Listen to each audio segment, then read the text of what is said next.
horrifying news story, and I need all of you to stop what you're doing and listen. What's up everybody, Jay here and welcome back to the Planet Tank, and today I'm just going to give you guys an update on my 10-gallon desk aquarium, and I also have a buceplant.com unboxing. Full disclosure, it was sent to me by buceplant.com, so if you haven't checked out their website so far, go do it. It's awesome. They have everything. So anyways, let's go check out this tank.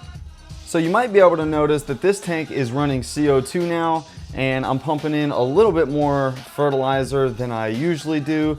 And if you can't tell, all that is in the tank at the moment is the CO2 diffuser over here on the left hand side, and then a intake tube for my filter. And believe it or not, but I actually have my heater inside of my hang on the back filter. It is a AquaClear 30. You guys have seen me preach about that filter a million times for 10 gallons, but it's just so versatile. I trimmed the S-Repens down here. They were getting a little too tall and bushy for my liking, so figured I'd give them a fresh start. And I pulled some Ludwigia Repens out of my 29 gallon. Those are there in the middle. So I'm expecting this tank to get super bushy in the near future. So stay tuned to see what this tank is like with CO2. I know a lot of you guys are probably gonna be upset about me switching the CO2 to this tank, but I was just curious to see what it would be like to have no CO2 on this tank for a long time, and then to watch how fast things change once I do add CO2. So like I said, stay tuned to this tank if you're not already. And now it's time for this buceplant.com unboxing. They usually ship stuff really well, and it comes pretty quick too. So we're gonna go ahead and cut this open. I do know pretty much what's inside of it. Should be a lot of easy stuff to grow for beginners. I really like that they don't use a bunch of flashy boxes and stuff. Like, yeah, they use their own branded tape, but to me that's not a big deal. But it's nice to see that companies aren't out there spending a bunch of money on painted up boxes that serve no purpose but to hold your stuff anyways, and it's eventually gonna get tossed out. So that's good that they don't do that. You usually want to be a little bit careful when you're opening plants with a knife. Oh, they got a heat pack in there, nice. Still warm too. You usually get a sticker as well, which is awesome. I've got a bunch of these. They have an awesome dead on arrival policy. If you haven't seen that, they will replace your plants if they arrive dead. So that is awesome. Not a whole lot of companies that do that. The heat pack, still super warm. Looks like we have a golf ball portion of Christmas moss.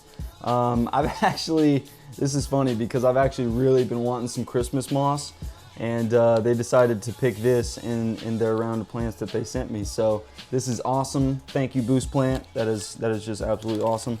Looks like we have some Anubias Nana Petite.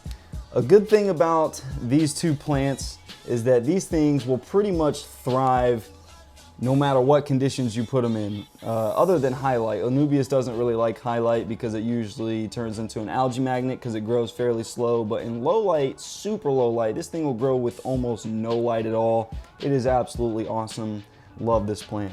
Looks like we have a pot of Crypt Tropica, which is a form of Wenti. Man, these plants look really healthy. I know I've done an unboxing with Buce Plant before, and it was exactly the same as this. Quality always stays awesome with them. And I'm not just trying to get you guys to go to their website, but I'm saying if you can't find plants at your local LFS, Buce Plant has got you covered. They have almost everything under the sun. It's actually pretty crazy how much stuff that they actually have. See, we have a, looks like tissue culture pearlweed. Awesome. I have never grown pearlweed before, but I've heard a lot of things good about it. And looks like this is the tissue culture form. Really love tissue culture stuff. You get a lot more for your money most of the time. We have some mini bulbitis. Now, bulbitis is a really controversial plant. A lot of people say that, that it's not a real aquatic plant, but I think it is. I just think people put it in setups that have too much light and it ends up growing a bunch of algae and dying. So super low light plant. It's just like Java Fern and Anubias.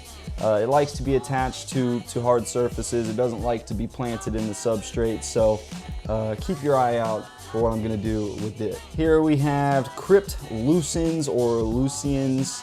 I don't know how to pronounce that, but looks really nice. This is a super easy to grow plant. I would consider this mid-ground to foreground if you're gonna use this in an aquascape. So yeah, there you have it. Bunch of awesome, really easy to grow plants for beginners.